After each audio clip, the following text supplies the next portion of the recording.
और तेरे पीछे क्यों लगा है?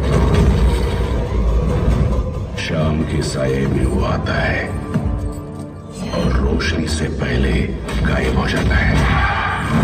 पर ये पता है, तुम 12 घंटों में जितने मिल सोए उससे कई ज्यादा हड्डियां वो तोड़ चुका है।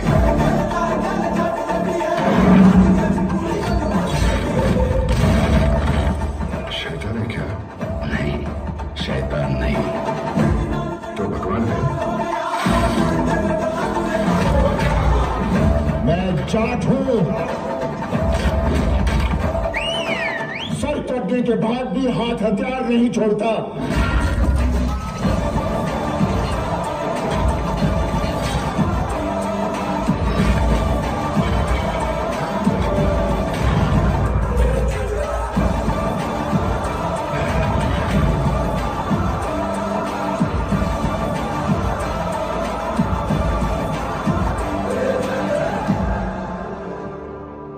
सॉरी भाई, सॉरी भाई।